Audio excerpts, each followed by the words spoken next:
Okay, guys, Adam Trigger here. It is Thursday. It's time for On the Clock. Going forward, I think what we'll do with On the Clock, Mondays, Thursdays, and then maybe a weekend day or like one other day I can kind of squeeze it in.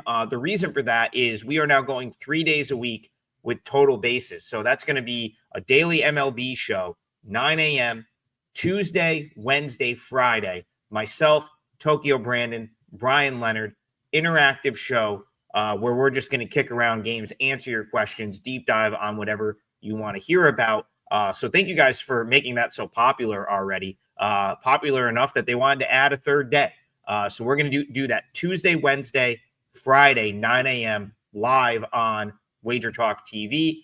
So we'll see you guys tomorrow morning, 9 o'clock for that. And like I said, on the clock, I'll keep going at least 3 days a week. We'll definitely do it Monday. We'll definitely do it Thursday. And then wherever else I can kind of squeeze one in, and maybe even a weekend edition, maybe Saturday or Sunday to get that third day.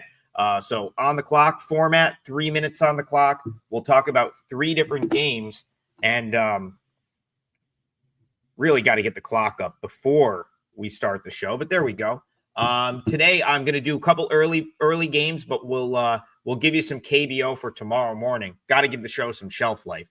But I am going to start you guys off with a client play. So Cincinnati Reds, I played this morning at minus 106, and about 30 to 40 minutes or so after I punched this in, I pulled up the odds screen as I was getting ready to do fill in for Brian Power on Morning Wager, and it's minus 130 already to the Reds. So I don't know. Maybe you get some Mariners buyback. I'm not sure. But I still would play it. Listen, I played it for 4% at minus 106. I still think you can play it minus 130 if you want to like play it for a few dollars less to keep your risk amount in check. That's totally fine. But I think I'd be fine with a 4% play up to like minus 125 or minus 130. I love the Reds in this spot. And, I'll start by saying, let's start with the Reds. Brady Singer is someone I really like. He added a cutter in the offseason. The Reds worked on his pitch mix. Of course, he's been at Kansas City for his entire career, signs with the Reds, and they're an organization I think does a better job with pitchers than the Royals do. So doesn't surprise me at all that he's sort of made strides, but he added the cutter. He's throwing the cutter more, and it's yielded favorable results. So he's someone I've kind of been looking to back. I backed him in his start against Milwaukee. It was an easy win. That was actually probably his worst start to this point. Was much more dominant in the opener, and last time out was good enough. He's been good enough to get the win in all 3 starts so far. And I don't even think his last 2 were like particularly great. So I think he could potentially have a really good one here against a Mariners team that I just don't think is very good offensively, which I'll get to in a minute. On the other side, you're going to have Emerson Hancock, who we bet against in his 2025 debut. We took the Tigers, and the Tigers blew him up. He couldn't get out of the first inning. What was only lasted 2/3 of an inning, was pulled.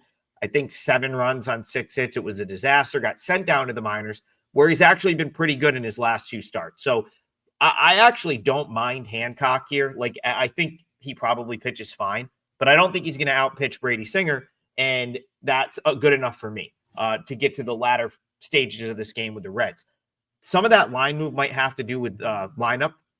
I wonder if the Mariners are going to give guys a couple of days off. Remember, this is a 12:40 Eastern first pitch, the final game of a road series for Seattle. They head up to Toronto for the weekend, so you could see them rest a couple regulars here. I also like the fact that the Reds have their bullpen mostly intact. Alexis Diaz is back. He pitched 2 nights ago, didn't pitch last night, so you probably get him at the end of the game. And the Reds, were behind all day yesterday, so they didn't really need to tax the top sort of high leverage guys. So it all comes down to, though, the Mariners they're a team I'm willing to pretty much fade this season, at least right now, while they're still priced at where they're priced in the market. This is a team that's won 85 or more games the past 4 years. They're priced as an 85 to 90 win team this year, but they didn't do anything to improve an offense that was 10th in the American League in runs scored and hit like 220 last year. The Mariners are a fade. This is another good spot to fade them. I obviously loved it enough to make it a 4% play at minus 106. I still like it even at minus 125 or minus 130. So client play for me, 12:40 Eastern, first pitch, Cincinnati Reds. Let's move on. Another 3 minutes on the clock, and let's talk another early game, D-backs Marlins. I'm just going to talk in general again here about the Marlins because we talked about this on this show a couple days ago, and I was never able to sort of jump in with the Marlins in this series, even though that's kind of how I lean from a value standpoint. I do, however, think that this is the best of the 3 games of this series so far.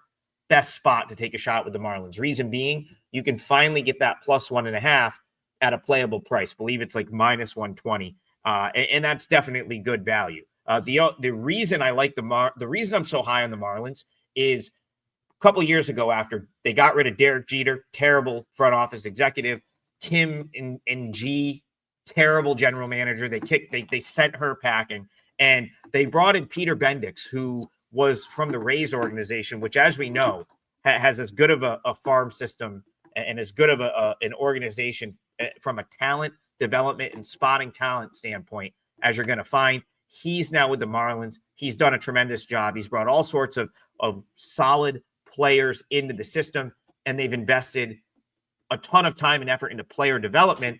Also invested in new pitching coaches, and I think you're going to see guys that have been in this organization, maybe a guy like Edward Cabrera, who's pitching in this game, benefit from just better coaching. Edward Cabrera's always had really good stuff. He's just never really been able to harness it. He walks guys, doesn't have much command. That's something I think maybe improves with better coaching. And so guys like Cabrera and some of these other guys, like you're seeing it with Max Meyer, he's been great. He's really improved last year to this year, year before to last year, going down to AAA, getting to sort of put the work in down there. He's really, I think he's, looks promising to have a good season this year. I think some of these guys that have been with the organization are probably going to get better. And Cabrera is one of those guys. Now, Eduardo Rodriguez, I have no problem with him. Veteran, had that great game a couple starts ago against the Nationals, 12 strikeouts. But I do feel like he's always sort of priced a little bit overvalued where he should be in the market. This year is no difference. And as I said, talking with the guys yesterday, I have to downgrade Arizona just a little bit with Ketel Marte out because he's so crucial to that team, that lineup. There's no one, they don't have anyone right now that they can just slide in that really replaces Marte's value to that lineup. So after Arizona has won big in the first 2 games of this series, I wouldn't be surprised if the Marlins stole one here, but that plus 1.5 on the Marlins, minus 120 is definitely a good value play. Not going to make my client card. At least I don't think I can get there to add it, to the client card, but it's definitely the way I'm looking. And I will tell you guys right now that I will try to find a spot to jump in with the Marlins plus 1.5 when they're in Philly this weekend. I think they're a very undervalued team right now, and they are the value today. All right, we're cruising right along here. We're going to easily be in under 15 minutes, and we're going to head to the KBO. Let me just toggle screens here, even though I don't really need this screen up for this, but in the interest of trying to pronunciate Korean names correctly, let me get the screen up. So we're going to head over to KBO, 3 minutes on the clock. We'll finish with NC Dinos at Hanwha Eagles in Daejeon. So if you're unaware of what's going on with NC, they had a issue at their stadium where a piece of their stadium fell on some fans and killed someone. So it's a terrible situation. 3 people injured. I think 1 actually passed away. So their stadium has been closed since.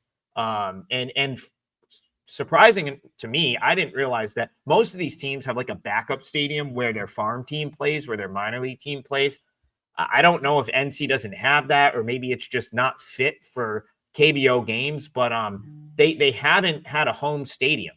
And so what that's meant is the entire series after the incident was canceled, and they played. So after that, they played a road series against Kiwoom.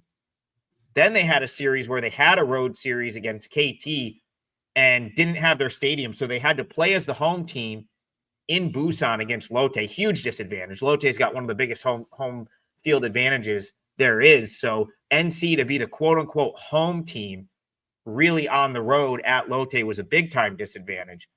And then they canceled the Doosan series. I guess they decided they weren't going to. They probably didn't have Jamsil Baseball Stadium because LG was playing a home series there. So they canceled the series with Doosan earlier this week. What that means is NC's just been sitting around while everyone else has been playing to start the week. I actually think that's very helpful here for NC as like a reset of sorts. And I feel like going on the road to a normal road series at Hanwha this weekend is going to be favorable for them. It's not like they're giving up another home series. They didn't like this is just a scheduled road series for NC at Hanwha. After having to play essentially 6 road games, really 9 road games in a row last week, I think the 3 days off is huge for this team, and it really allows them to reset everything. It's also going to probably give them an extra bullpen arm here because they have the off day on Monday. So you're going to have NC with Logan Allen on the mound. Not the Logan Allen that's currently on the Guardians. The other Logan Allen that was also on the Guardians at one point is now on the NC Dinos. He'll make the start. He's been pretty solid since he, first year in Korea. I believe he's made 4 starts. 3 of them were quality starts. 3.33 ERA, 1.19 WHIP. For the most parts, look good. Pretty much goes 6 innings in every start. I wasn't like overly high on him coming into this season relative to, some of the other import starting pitchers, but he's been very good. And I think he keeps NC in this game. Now, Hanwha has been a lot better of late, but they still have some issues offensively. And Sang-Bak who's going to start for them, former KT Wiz starting pitcher, has been terrible to start the season. Now, he's going to probably improve at some point, but he's done nothing so far to suggest that he's a better option than Allen here. So this game is at Hanwha. I'm very curious at how the books price this game. NC 7-9, but they've dealt with a lot of adversity with the whole not having a home stadium. I think they're very undervalued at this point because of that. And Hanwha off of 4 straight wins now at home. I could see maybe them getting a little overvalued by the books on this win streak, especially because they typically are, I don't want to say overvalued, but they typically get respect for being at home. So I will be targeting NC here. It's going to be really interesting to see what kind of line the books make for this game. But if they give me a playable money line on Logan Allen and the NC Dinos, that will be a play for me. So no lines up yet, but I will have my eye on that and probably something that I lock in as soon as it's up if it's playable. Minus 125 or better, minus 130 or better, probably what I would look at there. So 3 plays for you. Cincinnati Reds, 4% client play. I'm probably not going to play the Marlins, but if I did play that game, it would be the plus 1.5. And I guess I picked that game more to maybe talk you off the Diamondbacks today. I don't think it's a good spot for the D-backs today, especially at that price.